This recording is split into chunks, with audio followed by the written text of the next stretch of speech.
The Expendables 2 movie review. So this is one of my scripted movie review series in which I take a review I wrote years ago on the weblog and try and make a YouTube video out of it for whatever that may or may not be worth. This is all the way back from 2012 when this movie was new in theaters. I was having dinner with a friend and we decided to catch a movie afterwards, and she said, "What about Expendables 2?" And I said, I don't know, I haven't seen Expendables 1 yet. So I need to understand Expendables 1 before I can go in and understand Expendables 2. And she just laughed at me and she said, there is no complicated plot to catch up on. It's a stupid action movie. You'll be fine. And she was absolutely right. Now, because this is several years later, perhaps I should review what these Expendables movies are for anyone who's forgotten.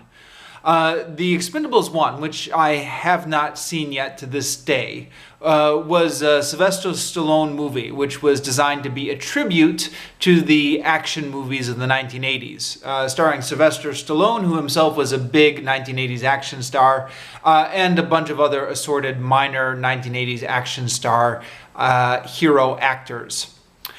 Expendables 2 carries on that theme, and it's got Sylvester Stallone again, but this time it's got Arnold Schwarzenegger, who was the other big dumb movie action star of the 1980s. And sorry, when I mean big dumb movie action star, I mean he was in big dumb action movies, not that he himself is necessarily dumb.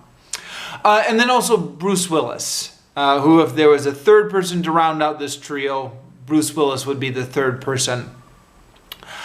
And then a bunch of other famous 1980s action stars. Chuck Norris, Jean-Claude Van Damme, and then people like Jet Li, Dolph Lundgren, and Jason Statham. Now, I was a child during the 1980s, so I have some nostalgia for these figures, but not a lot, because actually I wasn't allowed to watch these action movies as a kid. So this has a limited appeal to me.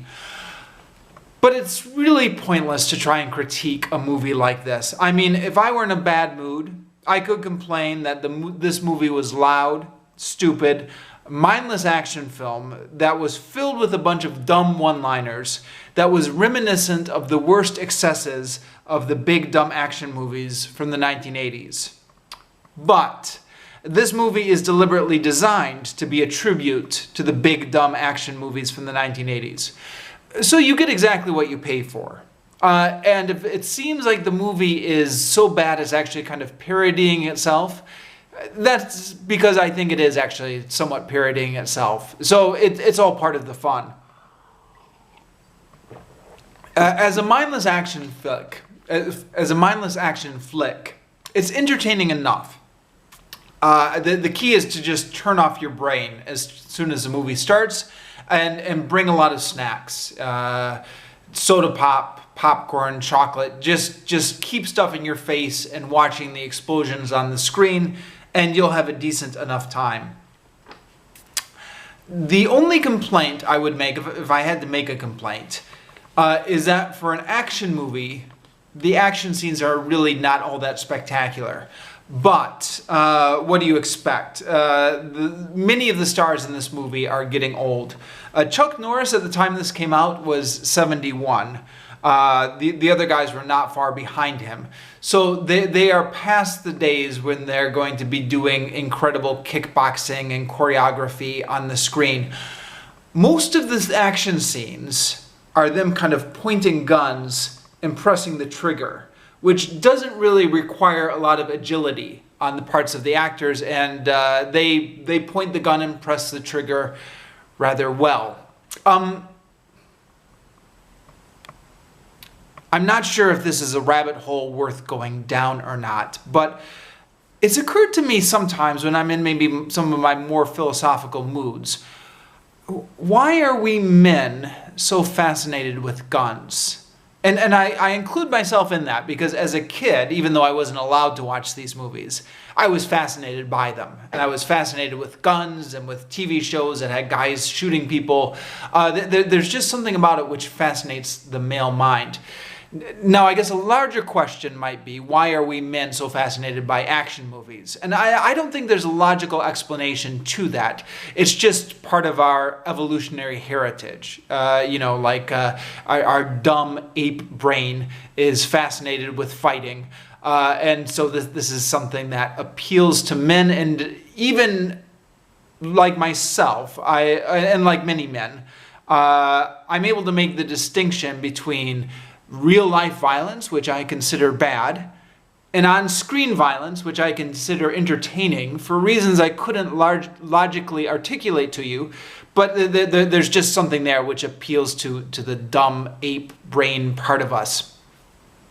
But even accepting that, in years past, in ages past, we used the stories of battle and prowess on the battlefield to celebrate the athletic skill of men and manliness. And you had the warriors like Achilles or Sir Lancelot, who were so great with the spear or so strong or could do all these manly things.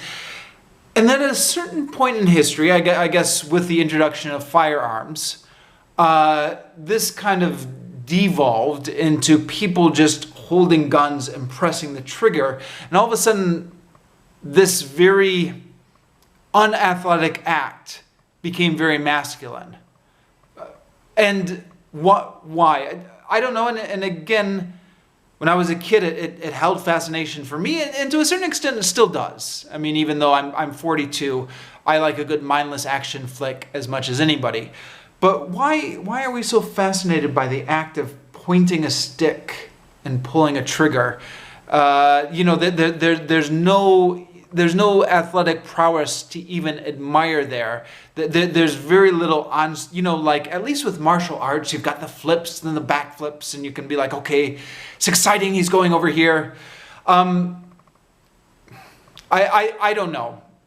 And sorry, I realize I'm rambling at this point, but I guess the point being, every once in a while, when I'm watching an action flick that's mostly just people shooting guns, I have this moment where I think to myself, why is this interesting to me? Why is it interesting for someone to hold something and just pull a trigger, and that excites my adrenaline or that? I mean, it does, but why does it do that?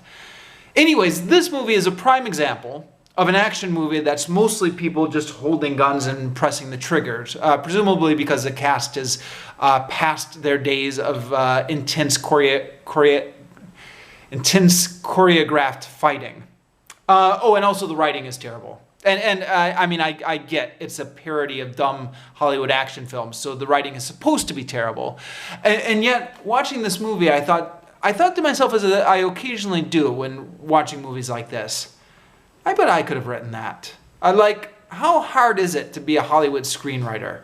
I know it's an intensely competitive field to get into, and there's all these demands on them and stuff like that. And yet, when you watch a movie, you think, yeah, those one-liners, I bet I could have come up with that. That stupid story, I bet I probably couldn't. It's probably like a lot of things. It's not as easy as it looks, but it looks super easy, just a dumb story like this. Anyways, I'll finish off the review here. Point being, it's a dumb action flick, but it's supposed to be a dumb action flick.